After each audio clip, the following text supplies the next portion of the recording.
de Periodistas de México, con su brazo asistencial, la Fundación Antonio Sáenz de Miera y Feital, presenta Voces del Periodista. Conduce Celeste Sáenz de Miera. Comenzamos.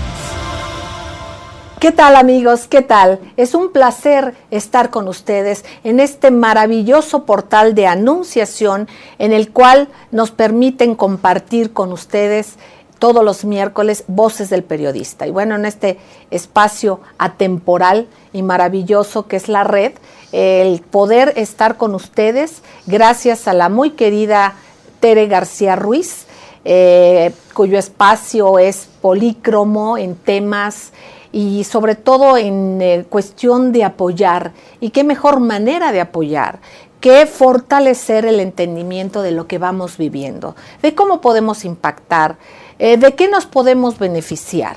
Hay cosas que son tangibles en las cuales, bueno, requerimos para nuestra subsistencia. Hay cuestiones que son intangibles, como es la comunicación, como es el proceso que tengamos nosotros para llevar a cabo el conocimiento, el comprender lo que está sucediendo. El mejor elemento que podemos tener es a una mente privilegiada, a un personaje internacional que nos honra con pertenecer y ser parte fundamental del área internacional del Club de Periodistas de México, del Certamen Nacional e Internacional de Periodismo en su jurado, en el jurado calificador que preside, el gran periodista, escritor, que es también economista, es profesor de la Universidad de Ottawa, el profesor Michel Chossudovsky, autor de varios libros fundamentales, temas de referencia que se requiere para que podamos entender el contexto que estamos viviendo. Hoy más complicado que nunca.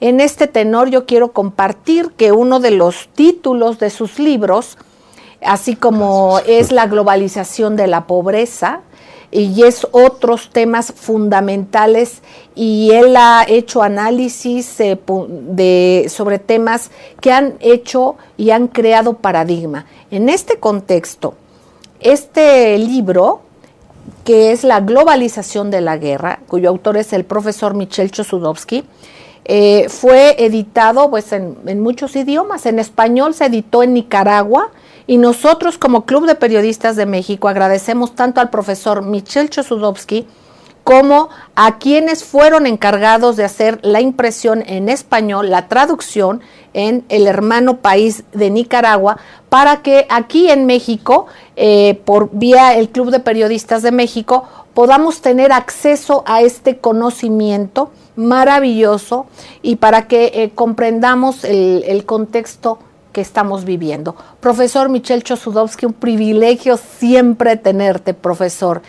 En medio de lo que vivimos, de momentos paradigmáticos que hemos visto unas elecciones, por ejemplo, entre otras cosas, en Estados Unidos, que nadie esperaba el desarrollo, bueno, al menos quienes no tenemos tan profundos conocimientos como tú, que tú en tu análisis ya habías previsto los diferentes escenarios y precisamente cómo se fueron dando. ¿Qué mensaje nos puedes dar más allá de los hechos en sí, en lo que es el contexto que debemos de tener quienes recibimos la información? Porque finalmente el mundo es de todos, la realidad es de todos, y a veces parece que la realidad nuestra la hacen otras personas, otras entidades y también de otras geografías. Hay que darnos cuenta que como ciudadanos podemos tener de aprendizaje de todo esto que hemos vivido.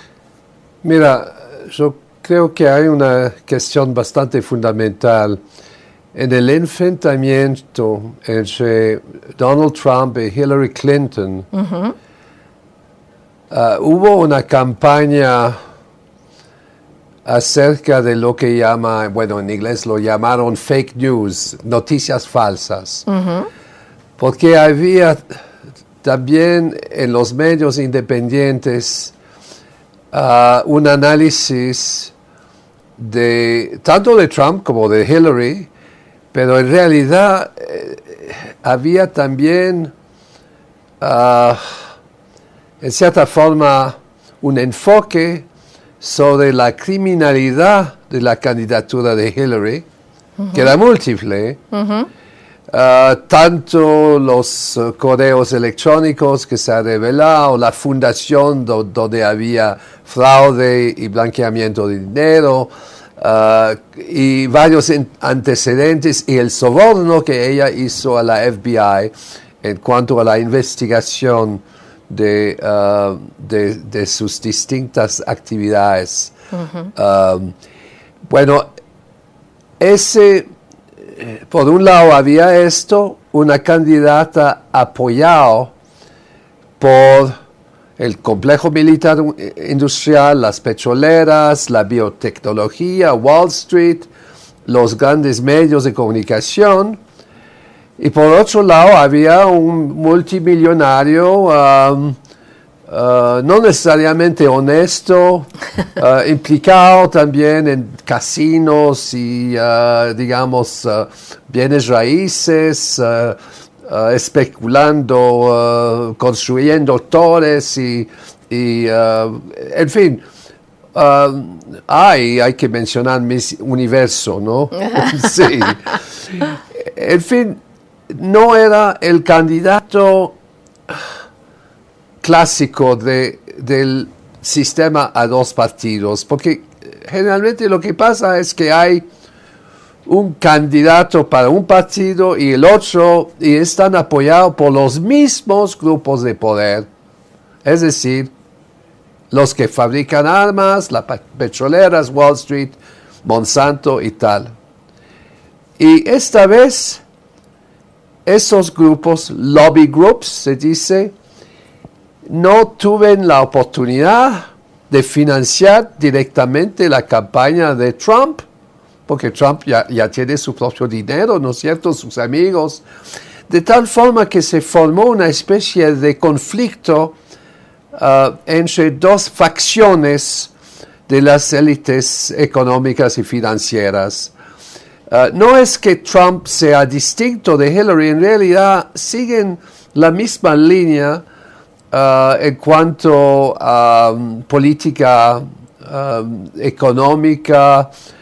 Bueno, se dice que Trump es racista, es cierto, pero ella también no lo dice. Ella no lo dice.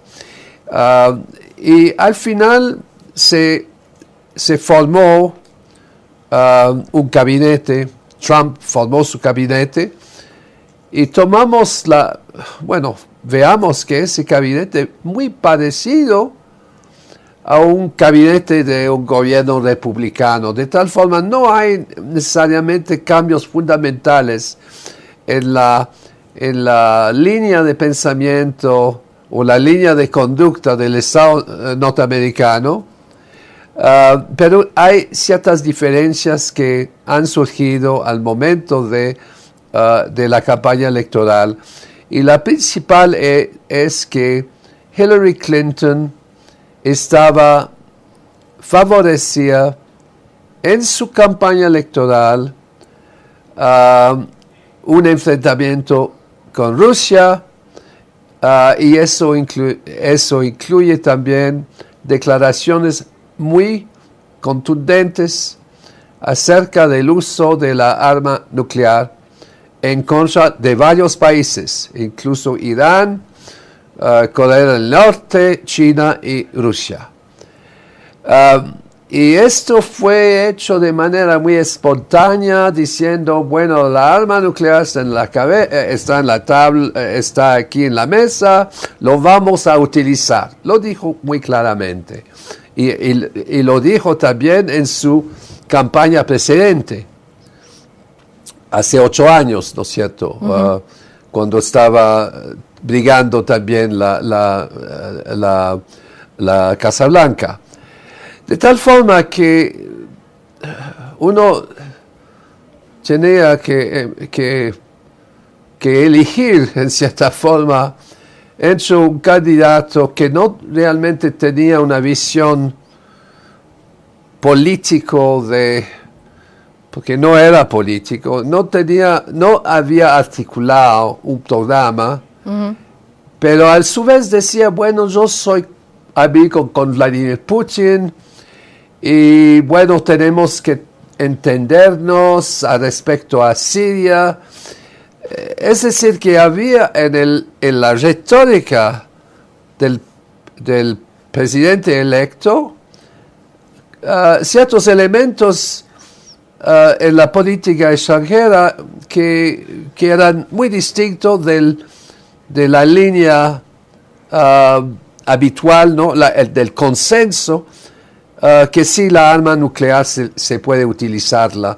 Y yo tengo que precisar que ese consenso se formó después de una decisión del Senado en el año 2002, donde se hizo una especie de recategorización de la llamada arma nuclear táctica, que es una pequeña bomba nuclear, el mini nuke, diciendo que esta se podía utilizar en el teatro de guerra convencional y además decía es inofensiva para los civiles. Queridos amigos, vamos a ir un corte. Estamos escuchando al economista, al director y fundador de Global Research. Usted puede teclear www.globalresearch.ca y usted se dará cuenta del bagaje de información plural y necesariamente fundamental. Parece una redundancia, pero realmente es fundamental y que lo veamos así para realmente tener una visión mucho más amplia. En este espacio nos damos cuenta que se desfasa esos dos grupos tradicionales, republicanos y demócratas, entra una tercera vía. Pero ¿cuál es el resultado de todo esto? Nos damos cuenta que finalmente son grupos económicos en pugna. Entra un nuevo elemento que es el elemento Trump, básicamente con un apoyo económico diferente al que normalmente y tradicionalmente apoya a los otros dos partidos políticos. ¿Y qué nos damos cuenta en el fondo? ¿Dónde está la política? ¿Qué es la política? Nos damos cuenta en qué escenario estamos y la diferencia entre una candidata que quiere activar la economía a nivel de activar la guerra, y la guerra nuclear sería el no mañana para nadie. Por otra parte estaba el candidato Trump, después de todos los acontecimientos que ya sabemos que han pasado, pero finalmente estas fueron siendo las propuestas en una negociación internacional, en una parte que soslayan a la guerra, que hablan o dan a entender al menos que hay una intención de paz. Más allá de todo esto, estamos viendo cómo se informa y qué hay de fondo en todo. Vamos a un corte y no tardamos. Gracias.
Gracias, queridos amigos, gracias por seguir con nosotros en este espacio maravilloso de pluralidad que es anunciación.com.mx. Está usted en Voces del Periodista. Queridos amigos, la charla con el profesor Michel Chossudovsky, economista, fundador y director de Global Research. Usted teclea www.globalresearch.ca y verá usted la dimensión y la calidad de con quién estamos platicando. Muchos de ustedes, la mayoría ya le conocen. Yo quiero agradecer a mis queridos compañeros de Anunciación, Rafael Melgar Álvarez, el productor, Jesús Arismendi Valdés, coordinador, Alejandro Sánchez Galván en el audio, gracias a Omar Becerril Reyes en la cámara y también a Marcos Velázquez Larios en la otra cámara. Les agradezco enormemente y desde el estudio para ustedes les agradecemos. Este es el trabajo de equipo que procuramos llegue a ustedes con una, pues con algo que aportemos. Y bueno, nos estás hablando, profesor Michel Chossudovsky, de que ahora nos dicen y se hace una reclasificación de lo que son las bombas nucleares. O sea, no es que hayan cambiado, se reclasifica lo que son las mini bombas nucleares, de las cuales nos ha dicho y hemos escuchado en algunos discursos, escuchamos de la señora Hillary Clinton, que pues casi que son inocuas, ¿no? Entonces, a partir de 2002 cambia la reclasificación. ¿Qué sucede? Y bueno, obviamente después de una bomba nuclear, nadie se quedaría quieto y sería el no mañana. ¿Qué nos puedes ampliar sobre esto, Primero profesor? hay que destacar que esa reclasificación es el producto, uno, de falsificación a nivel científico y segundo, propaganda. Porque los fabricantes de la bomba nuclear táctica, que es el B-61, 11 y 12, han contratado a científicos, cientistas, digamos, y ellos han examinado, dicen, no hay problema, eso, han cambiado la etiqueta de la bomba, ¿no? Diciendo, esa bomba es bueno para los civiles porque la explosión es subterráneo, ni siquiera habla de radiación. Y estamos hablando de bombas entre una tercera de la bomba de Hiroshima hasta 12 veces una bomba de Hiroshima en términos de poder explosivo, de tal forma que son armas de destrucción masiva, pero los Estados Unidos lo están considerando con bombas de paz. Exactamente. En este contexto, perdón que haga un paréntesis, pero es muy importante. ¿Qué pasaría si realmente se abriera una investigación y que verdaderamente hubiera pluralidad y lo que llaman democracia, esta palabra tan gastada por estos grupos de poder que básicamente son económicos? ¿Qué pasaría si realmente hubiera una investigación real y que fuera plural la información para que todos escucháramos las diferentes razones, los diferentes resultados que nos arrojaran científicos verdaderos, para que de veras estemos enterados qué pasa en el mundo, porque esto es lo que sucede. Se hacen, nos dicen las cosas y qué es lo que sucede por debajo de la mesa. En este contexto y con este resultado de cientistas, no de científicos, y que realmente una bomba nuclear tiene un poder tremendo en contra de la vida, ¿qué pasaría? Adelante, perdón, Mira, doctor. hay dos niveles de propaganda. Hay la propaganda y la desinformación mediática para el gran público. Pero hay también una desinformación y propaganda destinada a los que deciden de actos de guerra o de política extranjera. Porque una vez que la bomba B-61, 11 o 12 está categorizada de una cierta manera, entra en los manuales militares. Es un poco como la etiqueta en un paquete de cigarrillos, dice que fumar es bueno para tu salud. Entonces ellos están haciendo esto. Dice, esa bomba no tiene daños para civiles. Y lo mete ahí, el manual, y los comandantes, ahora el general que está, el general encargado a nivel regional, no a nivel del Pentágono, a nivel regional, tiene la posibilidad de utilizar esa bomba sin el aval o el apoyo del presidente de Estados Unidos. ¡Qué barbaridad! De tal forma que viene a ser parte del conjunto de armas. Y allá la ideología militar dice que hay que maximizar la eficiencia. Es un poco una noción económica. ¡Qué barbaridad! Utilizar la bomba que nos permite alcanzar ciertos objetivos sin que haya daño colateral. Y ahí está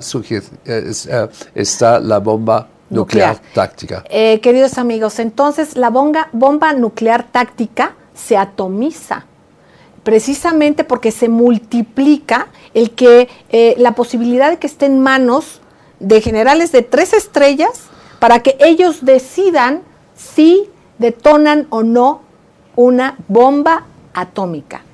Entonces la bomba atómica la atomizan. Imagínense el peligro, la multiplicación del peligro en esto. Adelante, Ciro. Bueno, mira, es también el hecho que si se va a utilizar una bomba, eso podría llevar a una escalada por parte también, porque bueno, claro, Rusia y China tienen la bomba nuclear también. Claro. Durante la Guerra Fría, Estados Unidos tenían 1.200 ciudades de la Unión Soviética que estaban identificadas. Estos documentos los tenemos ahora, podemos revisar. Yo creo que estas 2.200 ciudades, posiblemente que revisaron la lista, pero están ahí todavía. La cuestión es que si se implementa ese tipo de opción nuclear que está propuesta por Hillary Clinton, es el fin de la humanidad. Claro. Hay muchos, digamos, estudios científicos que lo demuestran perfectamente, que van a ser no millones, pero miles de millones de muertos en la primera etapa de esa guerra. De tal forma que no hay los que fabrican las bombas, bueno, reciben mucho dinero del Pentágono. Hay un plan de modernización de la bomba nuclear en Estados Unidos sobre un periodo de 10 años y es un millón. Bueno, es una cifra estratosférica. Sí, es una cifra realmente enorme de dinero hacia esto y ellos están en favor de la utilización de esa bomba porque vean que si no la utiliza, no van a tener los contratos. La guerra apoya los intereses de ese sector que es muy poderoso y es también uno de los principales actores detrás de Hillary Clinton. Pero, en fin, si hay una guerra nuclear, la ganancia no se recibe. Sí, bueno, no van a recibir ganancia. Exactamente. Pero al mismo tiempo, los que fabrican las bombas, ellos creen que son instrumentos de paz. En cierta forma son víctimas de su propaganda, que la mentira reemplaza la verdad y las decisiones son basadas en conceptos que tienen consecuencias tremendamente graves para el futuro de la humanidad.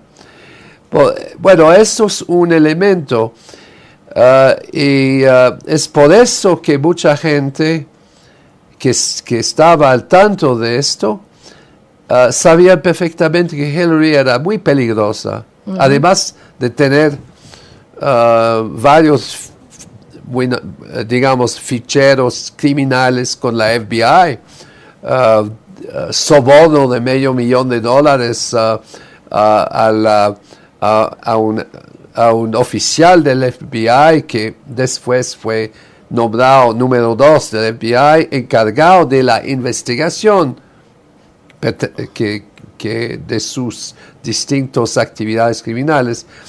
Y a su vez, la campaña electoral llevó a acusar a Moscú de injerencia en el proceso electoral, que era totalmente falso, y a su vez identificando a Trump como un instrumento de Moscú. Ahora, si ese concepto de instrumento de Moscú continúa, eso va a llevar a una situación de disfuncionalidad. No, es claro, porque no puedes tener un presidente que es el instrumento de un país enemigo. Eso se llama traición. Y por lo tanto,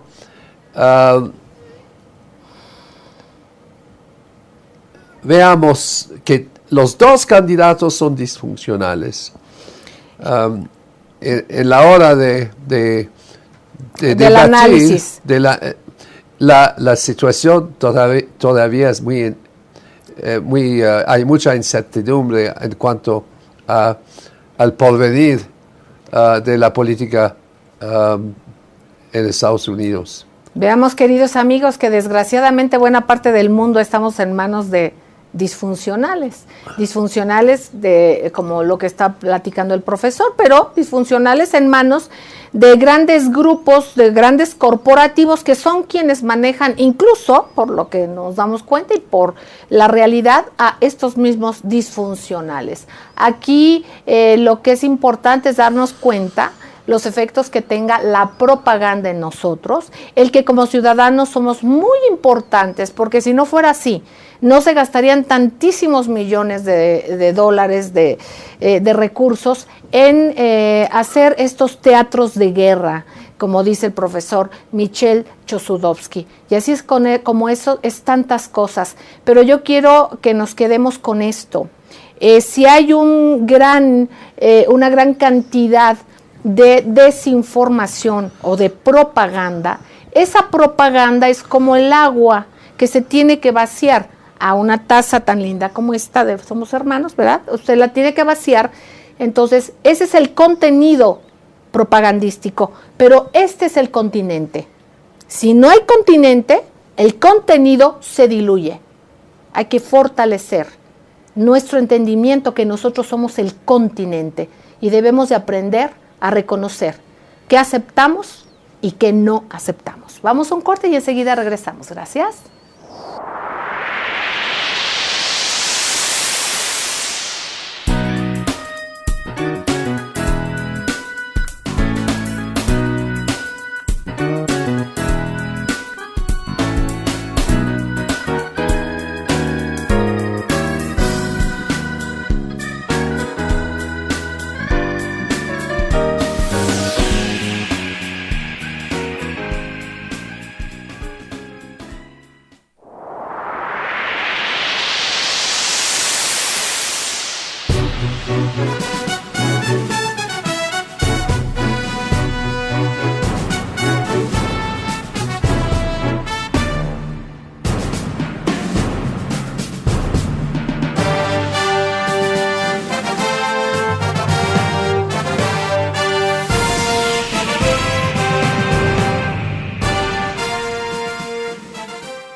Gracias amigos, gracias por seguir con nosotros aquí en Anunciación en su programa Voces del Periodista. Estamos charlando con el profesor Michel Chossudovsky, economista por la Universidad de Ottawa, fundador y director general de Global Research. Queridos amigos, en una de las obras del profesor Michel Chossudovsky, cuya traducción y edición se hizo en Nicaragua y cuya edición para México la hizo el Club de Periodistas de México, nos hará entender mucho de lo que estamos viviendo.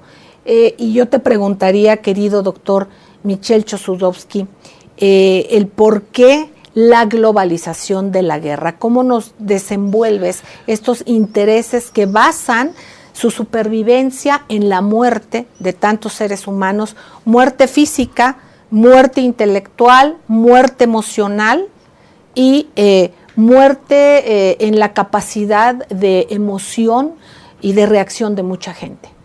Bueno, me parece que hay dos elementos fundamentales. Por un lado, la globalización de la guerra sigue la globalización a nivel económico y político. Es decir, que los actos de guerra son en realidad actos de conquista económica, que sea petróleo, que sea minería, espacio, mano de obra. Y la guerra hegemónica llevada por Estados Unidos tiene esas características de conquista. Es muy interesante, por ejemplo, que los distintos acuerdos comerciales, como los que son más basados en el Atlántico, tienen más o menos replican los países miembros de la OTAN.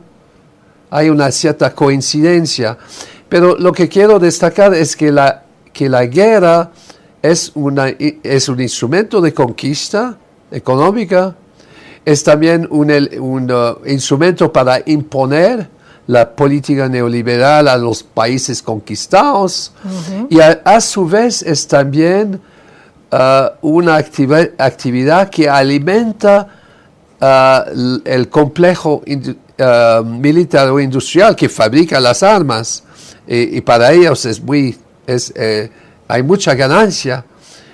Se dice en inglés, war is good for business, la guerra es bueno para los negocios, y sí es cierto. Ahora bien, hay un problema porque la guerra en términos del derecho internacional es ilegal. Claro. Cualquier acto de agresión es un acto ilegal. La única guerra que es legal es la guerra de un país que se defiende en contra de una agresión extranjera. Por eso se inventan tantos motivos para crear guerras. Exactamente. Bueno, se crean los motivos, ¿no? Crean los motivos y cambia la ideología, pero bueno, Irak, Siria están defendiéndose en contra, Afganistán también, en contra de actos de guerra. Pero ahora lo que dice, por ejemplo, Obama, dice que sus acciones en Siria no es un acto de guerra, es una campaña en contra de los terroristas. Bueno, o va a decir que Libia era una campaña militar humanitaria para defender la democracia, bueno, para permitir que ese país tiene democracia. En realidad, en los dos casos, Siria y Libia y otros países, Estados Unidos estaba apoyando a los terroristas. Por un lado estaban apoyando, y por otro lado estaba llevando una campaña en contra de ellos, pero en realidad no se realizó. Era un pretexto para llevar el bombardeo. Y cuando Obama decidió llevar esa campaña con otros países también de bombardeo aéreo, tanto a Irak y a Siria, decía era en contra del Estado Islámico. Pero la entidad Estado Islámica es una creación de la CIA. Ya lo sabemos perfectamente. Y a su vez el Estado Islámico y todos los grupos ligados a Al-Qaeda son apoyados desde Arabia Saudita, Turquía, ¿no es cierto? Lo dan plata. Qatar. Qatar también, reclutamiento, pero al comienzo el reclutamiento, entrenamiento de los terroristas era un plan de la OTAN y del alto mando militar turco. Pero Turquía es miembro de la OTAN, de tal forma que sí es una iniciativa, fue una iniciativa de la OTAN de reclutar los terroristas. Y para entender mejor esto que comenta y que comparte el profesor Michel Chossudovsky, decirles a ustedes cómo hace poco en un informe se reveló la expansión territorial de la guerra de Estados Unidos en contra de Al-Qaeda, ¿no? Un memorándum presidencial advirtió que la Casa Blanca intenta contrarrestar las actividades del grupo terrorista en nuevas áreas. Entonces, imagínense nada más que ahora dicen que tienen que expandirse para luchar contra Al-Qaeda, ni más ni menos que a Somalia, a Yemen, a Níger, a Jordania, Camerún, África Central, el Mar Rojo, Somalia y en Sudán del Sur. O sea, démonos cuenta de qué se trata y de qué personajes estamos hablando. Profesor, disculpe la interrupción. Bueno, primero es importante destacar que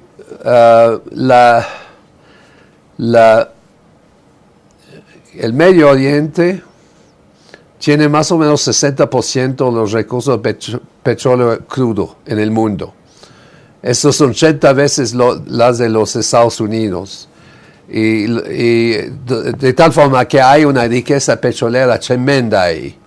Y los países musulmanes en su conjunto, si se agrega Indonesia, Malasia, Nigeria, Argelia, ¿no es cierto? Ellos tienen en conjunto casi el 70% de las reservas de crudo en el mundo. De tal forma que la guerra de conquista de estos recursos es clave, es parte del proyecto hegemónico. ¿Y cómo se hace una guerra, digamos, se transforma esa guerra en una guerra humanitaria? Se va a decir que los musulmanes son terroristas. Ahora bien, son terroristas porque son los habitantes de los países donde hay la riqueza petrolera. Si habrían ahí budistas, la campaña de xenofobia sería en contra de los budistas, de tal forma que toda esa ola de racismo, de xenofobia, de islamofobia en contra de los países musulmanes es debido al hecho que ahí hay una riqueza que se quiere confiscar. Queridos amigos, es importante subrayar la generosidad del profesor Michel Chossudovsky. Estuvo presente en el Club de Periodistas de México en 4 maravillosos foros, hablando sobre la globalización de la pobreza, por ejemplo, hablando del neoliberalismo como una primera parte, una primera etapa que se vivió en Chile, y de ahí todo lo que devino de un cambio, un giro económico, una intrusión más abierta en los países, más evidente. Posteriormente también la globalización de la guerra, lo que sucede en Medio Oriente, también el contexto político del nuevo paradigma en Estados Unidos, más allá de todo esto. Pero es importante subrayar en esta parte que nos dice el profesor Michel Chossudovsky, cómo ha sido aceptado precisamente por, entre otros, Hillary Clinton y otras personalidades, que el apoyo al yihadismo, a lo que se dice los yihadistas, que más que yihadistas, que hay una parte de yihadismo. Si es cierto que hay una situación de personas que que son fanáticas. Pero ese fanatismo ha sido fomentado. Pero otra buena parte, que no son yihadistas, son mercenarios. Es a quienes se les paga por ir a matar. Y entonces todo esto que está comprobado, que entre yihadismo, meten el yihadismo y disfrazan de yihadistas a mercenarios que están a merced de todos estos tipos de intereses para justificar precisamente la invasión, hacerse de recursos naturales y poder manipular una serie de circunstancias, entre otras cosas la conciencia suya y la mía, la de muchos de nosotros. Yo le pediría al profesor Michel Chossudovsky, antes de irnos a un corte, el que parte de un documento que nos mostró cómo, por ejemplo, había escuelas de islamización, sí, precisamente previo a todo esto, para fomentar precisamente estas ideas. Mira, eso empezó en el año 79, se formó Al-Qaeda, era un proyecto de la CIA. Osama Bin Laden fue reclutado por Brzezinski, el asesor en seguridad nacional a la presidencia de Jimmy Carter. Y después montó un proyecto de reclutamiento a escala de todo el mundo musulmano. Incluso había mercenarios contratados en Europa, y lo mandaron a Afganistán para combatir el gobierno secular que fue apoyado en esa época por Unión Soviética, y era una manera de... eso fue el lanzamiento de ese proyecto de Al-Qaeda. Y Al-Qaeda quería decir en árabe la base de información que estaba en la computadora de la CIA, ¿no es cierto? Bueno, no sabemos exactamente, pero era parte de esa operación. Y queridos amigos, precisamente una parte también de lo que se denomina la hermandad musulmana. Y vamos dándonos cuenta cómo entre telones se arman realidades, se inocula violencia, se inocula terror. Es por eso fundamental el que todo esto quiere incidir en nuestro continente. Vamos checando los contenidos. No tardamos, gracias.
Gracias, queridos amigos, gracias por seguir con nosotros en anunciación.com.mx en su programa Voces del Periodista, platicando con el economista y profesor Michel Chossudovsky, autor de muchos libros fundamentales traducidos a muchos idiomas, pero también el hecho de estar con el fundador y director general de Global Research.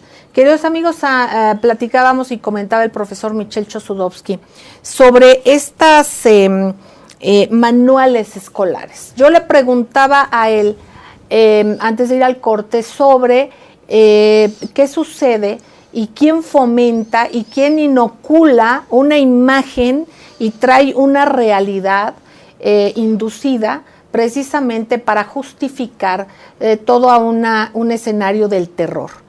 Con el mismo yihadismo, con los mercenarios disfrazados de yihadistas. Usted sabe el yihadismo por un fundamentalismo extremo, dicen que pueden morir y quieren morir para tener acceso al paraíso. Pero ¿qué sucede? Nos damos cuenta y hemos sabido en las noticias que muchos de los que dicen que son yihadistas, pues huyen, se esconden y se alejan de diferentes escenarios. Entre uno de ellos recuerdo París, en varios de ellos que los han tenido que ir a acorralar y que se entregan o algún tipo de estos.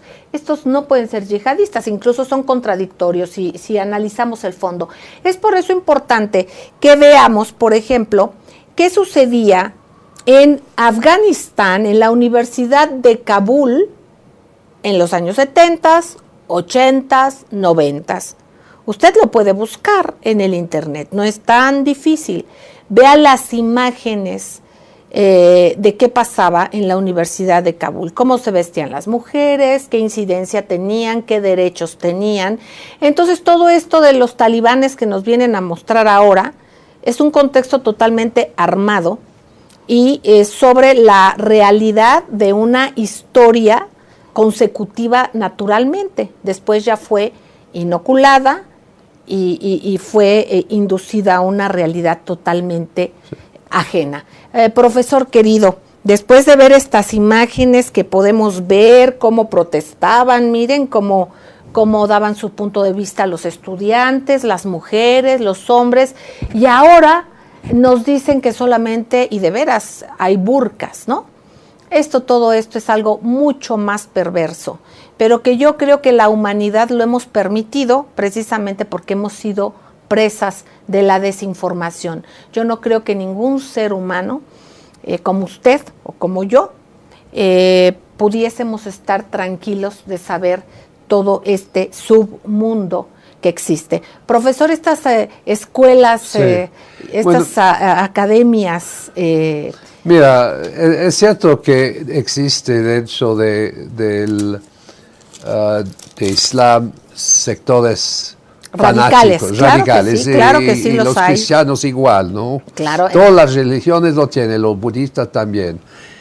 Pero lo que hay que destacar es que el yihadismo y estas entidades son una creación de un poder extranjero. Y son la creación, del fanatismo económico, digamos, bueno, digamos, para que veamos que todos los fanatismos no son saludables, y aquí hay un fanatismo absoluto. Es un instrumento. Exacto. Es decir, que cuando se formó los talibanes y Al-Qaeda, talibanes quiere decir egresado, lo hicieron en escuelas coránicas, madrasas, pero el uso del término madrasa es confuso porque en árabe quiere decir escuela. Pero lo que pasó es que la ideología, eso no viene del Islam, eso venía de la Universidad de Nebraska, donde cristianos norteamericanos estaban confeccionando los manuales escolares, y está ahí con las armas, la tortura, toda una serie de conceptos. Bueno, en realidad era la CIA. la ideología jihadista no existe en realidad en el Islam, o si existe, no existe como entidad, como doctrina militar o paramilitar, de tal forma que la creación de todas estas entidades es producto de los servicios de inteligencia de Estados Unidos, pero aliado con la MI6 de Gran Bretaña, con la Mossad de Israel, con el BND de Alemania. Y es cierto que con los años eso cambió, evolucionó. Incluso los hermanos musulmanes, ¿no? Que tenían sede en Siria y también en Egipto, eso fueron apoyados por los servicios secretos británicos desde los años 50, por lo menos en Egipto, de tal forma que lo que Estados Unidos y sus aliados han buscado es de crear entidades que ellos controlan indirectamente, muchas veces a través de los servicios de inteligencia de Pakistán o de Arabia Saudita, y que es un instrumento de llevar guerras que van a desestabilizar sociedades civiles. Su modelo, su plan de gobierno para Siria es lo mismo que su plan de gobierno para Afganistán, es el Estado Islámico. Sin embargo, hay que destacar que en los años 70, incluso en los años 80, Afganistán era una sociedad secular, derechos de la mujer muy avanzados, incluso comparado con otros países de vecinos, muy parecido a nosotros, ¿no? Muchas mujeres en tasa muy importante, porcentaje de mujeres en el gobierno, en el sector público muy amplio y tal. Como en el caso de Siria. Siria tiene una gran participación de la mujer en la política, y es importante subrayar que es un país laico, o sea, secular, tiene una constitución, y contrariamente se apoya a quienes no lo tienen, ¿no? O sea, a monarquías como Arabia, que no debería de ser Arabia Saudita, porque es el único país que tiene apellido, ¿no? Entonces vemos estas cuestiones paradójicas tremendas, ¿no? Pero sí, lo que creo es importante que cuando uno analiza lo que está pasando en el Medio Oriente, se da cuenta que los terroristas no son un producto de la sociedad de Medio Oriente, son una creación del proyecto imperial y de su servicio de inteligencia. Eso es fundamental, porque si no, vamos a decir, bueno, Obama está combatiendo a los terroristas. Es falso esto. Obama está tomando el pretexto de combatir a los terroristas para bombardear y destruir dos países, Irak y Siria, en un acto de guerra que es ilegal. Pero va a decir, bueno, es humanitaria, y la guerra humanitaria es distinto de la guerra de agresión. En realidad es un acto cuyo objetivo es de desestabilizar, confiscar los recursos de petróleo, instalar un gobierno amigo a los Estados Unidos, y el Estado Islámico, Arabia Saudita, Qatar, es un poco el modelo para esto. Y yo diría, si me permites, querido profesor Michel Chossudovsky, que ni siquiera son los Estados Unidos. ¿Cuántos norteamericanos, gente valiosa, está ahora en situaciones terribles? Está sin casa, está sin un seguro médico, ha sido despojados también. Yo creo que son estos cúpulas de megaconsorcios que utilizan la careta de países, utilizan la careta de religiones, utilizan caretas, pero que realmente detrás de todo ello están esos intereses, esos terribles intereses. Yo quisiera, y apunté algunos puntos sustantivos antes de irnos al corte. Queridos amigos, Vivimos un esclavismo mediático en el cual nosotros estamos extendiendo nuestras muñecas para que se nos pongan las esposas, los grilletes en las piernas. Estamos en un esclavismo porque queremos. Recordemos que el contenido no lo podemos hacer parte y formar parte de nuestro continente. Hay que ser muy selectivos. Por otra parte, también vivimos una ingeniería social a base de mentiras. Por todo esto que estamos viendo. La mayoría de los seres humanos vamos por la vida, queremos la vida y tenemos derecho a la vida y a la felicidad. Por otra parte, nunca como hoy es evidente y tan evidente la mentira.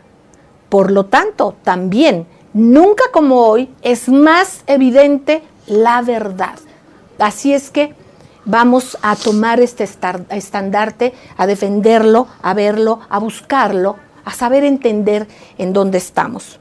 Por otra parte, también hay ciertos empachos informativos, cuidémonos de ellos y también estemos alerta de la programación predictiva porque han escalado la sofisticación del engaño, de cómo nos mienten y cómo dominan nuestro espíritu para no reaccionar ante todo este tipo de cuestiones que ha compartido el profesor Michel Chossudovsky.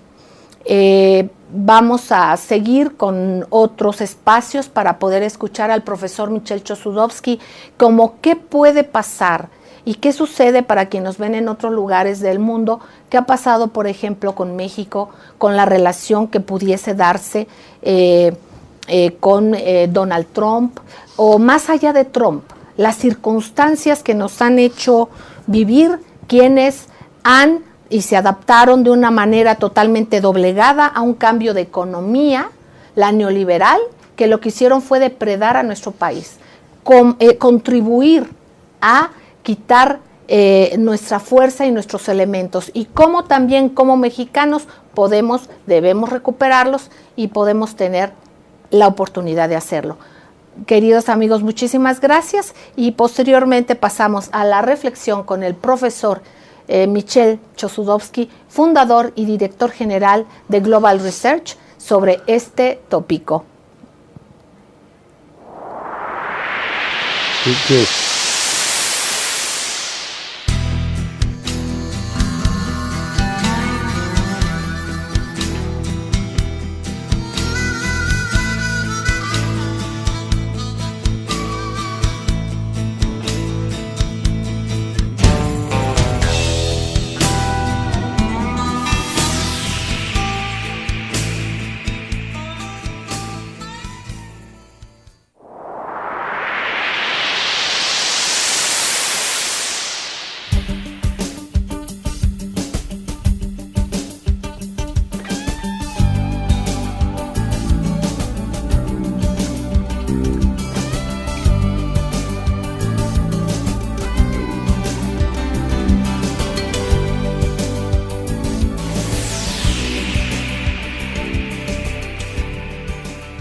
Gracias, queridos amigos. ¿Qué tal?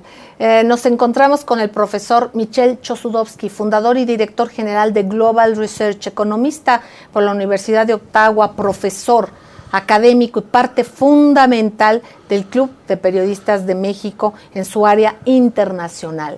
El privilegio de estar con él, de escuchar una serie de tópicos y temas importantes, no nos puede dejar de tener esta necesidad de cuestionarle, de preguntarle su punto de vista sobre el famoso muro en el cual se han suscitado tantas reacciones obvias por parte de México en relación a las declaraciones de Donald Trump. Y hablo más allá de cuestiones electorales, postelectorales, como un fenómeno de si esa muralla y ese muro hubiese estado solamente a partir de Trump, ¿qué pasaba antes? ¿Qué pasaba con las deportaciones? ¿Había, no había? ¿Existía el muro o no existía el muro? ¿Y en qué medida? Profesor, muchísimas gracias. Te escuchamos. Mira, en realidad hay una cierta contradicción en la retórica política, porque tanto Hillary como Obama dicen que están en favor de proteger a los mexicanos sin documentos en Estados Unidos y a su vez no hablan del muro, pero en realidad los que empezaron el muro fue antes de Trump.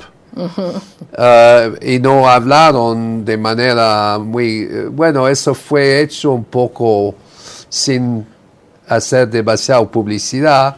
Lo empezó durante George W. Bush y luego fue Obama que lo hizo. Y en realidad, durante el mando de Obama hubo casi 2 millones, creo, dependiendo de las cifras, 1 millón, por lo menos 1,5 millones de deportaciones bajo su administración. Y la cuestión es lo siguiente: el muro está ahí y no es un proyecto de Trump.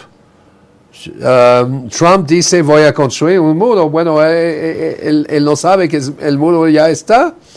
Y podría haber felicitado a Obama de haber implementado algo sobre lo cual ellos se entienden. Pero hay otro elemento que me parece fundamental. Es que por lo menos desde los años 70, el gobierno mexicano ha implementado, digamos, son 2 elementos de política fundamental. Uno que son las maquilas, que luego se han generalizado cuando se firmó el ALCA. Al comienzo las maquilas eran en la frontera con Estados Unidos y la inversión entra y utiliza la mano de obra barata de México, condiciones muy feas de producción, de tratamiento, los derechos, los trabajadores, y luego eso viene a generalizarse al país entero con la ALCA. México es un fuente de mano de obra barata para la inversión extranjera, pero no en sectores que permiten construir un sector industrial, pero más bien en el proceso de asemblaje. Este es un elemento de la política, pero por otro lado hay también lo que podemos llamar la exportación de mano de obra hacia Estados Unidos y Canadá, que tiene antecedentes históricos con el programa Bracero, inmigración legal e ilegal, ¿no es cierto? Pero hay que plantear la cuestión siguiente. ¿Por qué? Porque el gobierno de México no crea empleos aquí. Pero se da la pena de establecer toda una infraestructura y de convenios con Estados Unidos para que ellos reciben la mano de obra barata. Claro. Ahora, es una simulación perversa. De Es los muy expulsados perversa. económicos de México. Sí. Un elemento fundamental de nuevo. Hay sectores de la economía de Estados Unidos que no se puede delocalizar. Las maquilas eran industrias de asemblaje, pero no podemos delocalizar la construcción de carreteras, de inmuebles. No podemos tampoco delocalizar la agricultura de California. Entonces hay un doble mecanismo. Por un lado, maquilas en México para las industrias que se desplazan y importación de mano de obra barata para construir precisamente las torres de Donald Trump, que sea legal o ilegal, pero ahí toda esa infraestructura de Estados Unidos, obras públicas, carreteras, inmuebles, construcción, ahí está la mano de obra que viene de México.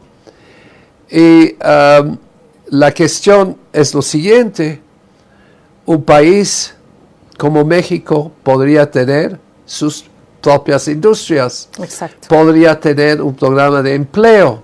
No voy a hacer ningún comentario sobre la dimensión política, pero eso los mexicanos lo pueden hacer, porque su gobierno está siguiendo en esa línea.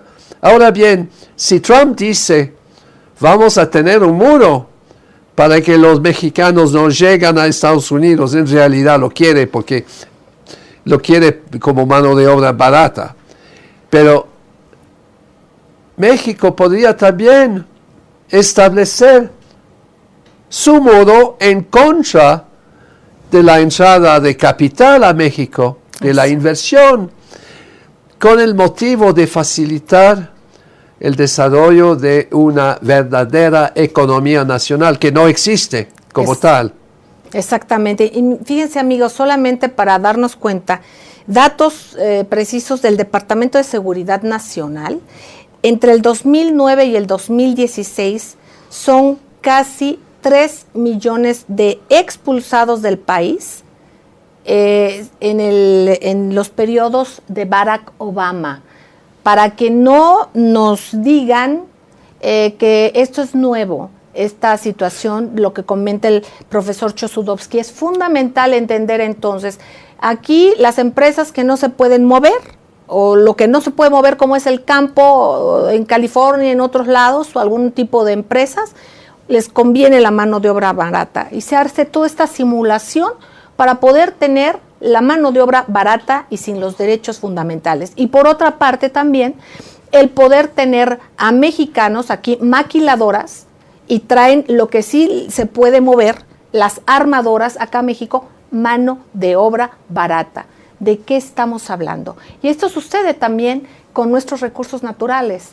Esto de que ya era casi obsoleto el petróleo, de que casi que había que desbaratarnos y deshacernos del petróleo. Es exactamente un juego perverso. En ese contexto es fundamental quedarnos con esta reflexión del profesor Michel Chossudovsky, a quien mucho, mucho agradecemos todos tu presencia aquí en Somos Hermanos, en Voces del Periodista, querido profesor Michel Chossudovsky, en el Club de Periodistas de México, en la Fundación Antonio Sáenz de Miera Feital, IAP. Les agradecemos enormemente y les recuerdo que tenemos este extraordinario texto en español, La globalización de la guerra, escrita por el profesor Michelle Chossudovsky, en base a una traducción que se hizo en Nicaragua y que generosamente se permitió el que se reproduzca precisamente para nosotros los mexicanos. Les quiero entrañablemente, les agradezco a ustedes, a nombre de mis compañeros aquí en el estudio, les queremos mucho, les agradecemos y síganos también en las frecuencias de radio, ABC Radio, Grupo Radio Turquesa, las frecuencias de La Pantera, de lunes a viernes. Síganos, por favor, para que compartamos la vida con ustedes. El tiempo nuestro es de ustedes. Les agradecemos. Gracias.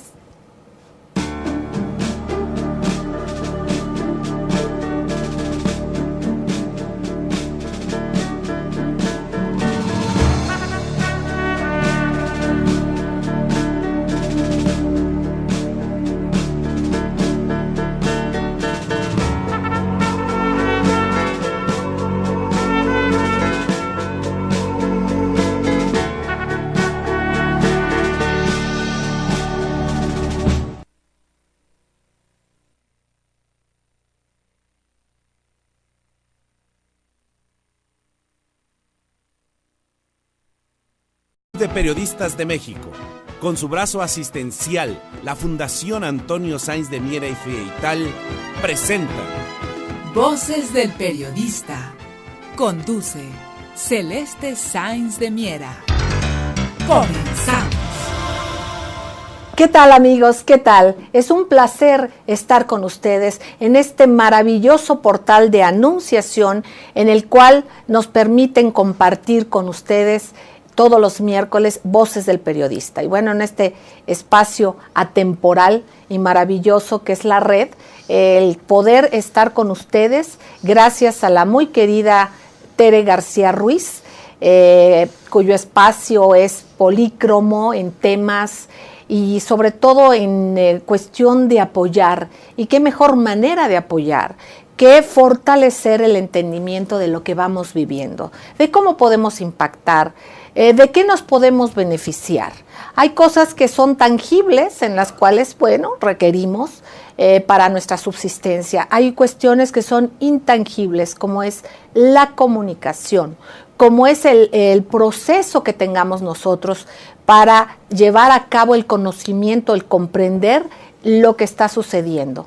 El mejor elemento que podemos tener es a una mente privilegiada, a un personaje internacional que nos honra con pertenecer y ser parte fundamental del área internacional del Club de Periodistas de México, del Certamen Nacional e Internacional de Periodismo en su jurado, en el jurado calificador que preside, el gran periodista, escritor, que es también economista, es profesor de la Universidad de Ottawa, el profesor Michelle Chossudovsky, autor de varios libros que debemos de tener quienes recibimos la información, porque finalmente el mundo es de todos, la realidad es de todos, y a veces parece que la realidad nuestra la hacen otras personas, otras entidades y también de otras geografías. Hay que darnos cuenta que como ciudadanos podemos tener de aprendizaje de todo esto que hemos vivido. Mira, yo creo que hay una cuestión bastante fundamental en el enfrentamiento entre Donald Trump y Hillary Clinton. Uh-huh. Hubo una campaña acerca de lo que en inglés lo llamaron fake news, noticias falsas. Uh-huh.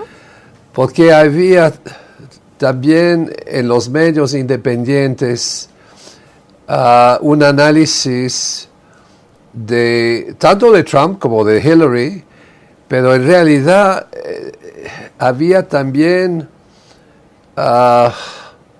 en cierta forma, un enfoque sobre la criminalidad de la candidatura de Hillary, uh-huh, que era múltiple. Uh-huh. Tanto los correos electrónicos que se ha revelado, la fundación donde había fraude y blanqueamiento de dinero, y varios antecedentes, y el soborno que ella hizo a la FBI en cuanto a la investigación de sus distintas actividades. Uh-huh. Bueno, por un lado había una candidata apoyada por el complejo militar industrial, las petroleras, la biotecnología, Wall Street, los grandes medios de comunicación. Y por otro lado había un multimillonario no necesariamente honesto, implicado también en casinos y, bienes raíces, especulando, construyendo torres en fin. Hay que mencionar Miss Universo, ¿no? Sí. En fin, no era el candidato clásico del sistema a dos partidos, porque generalmente lo que pasa es que hay un candidato para un partido y el otro, y están apoyados por los mismos grupos de poder, es decir, los que fabrican armas, las petroleras, Wall Street, Monsanto y tal.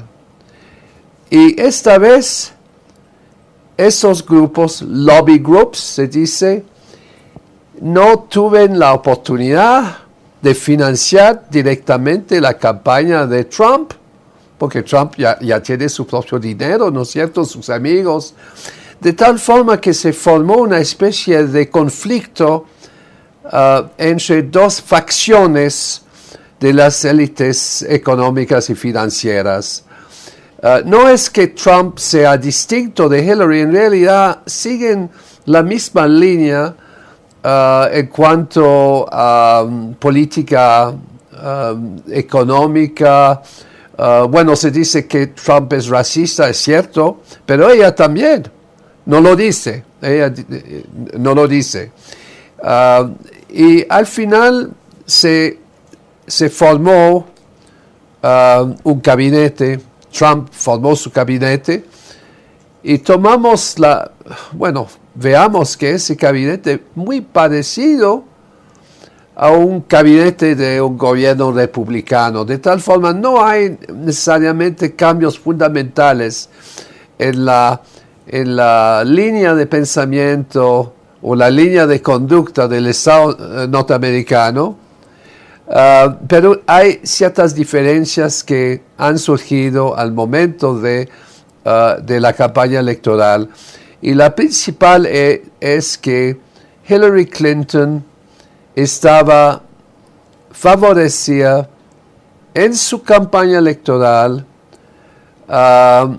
un enfrentamiento con Rusia, y eso incluye también declaraciones muy contundentes acerca del uso de la arma nuclear en contra de varios países, incluso Irán, Corea del Norte, China y Rusia. Y esto fue hecho de manera muy espontánea, diciendo, bueno, la arma nuclear está en la está aquí en la mesa, lo vamos a utilizar. Lo dijo muy claramente. Y lo dijo también en su campaña precedente, hace 8 años, ¿no es cierto? Uh-huh. Cuando estaba brigando también la Casa Blanca. De tal forma que uno tenía que libros fundamentales, temas de referencia que se requiere para que podamos entender el contexto que estamos viviendo. Hoy más complicado que nunca.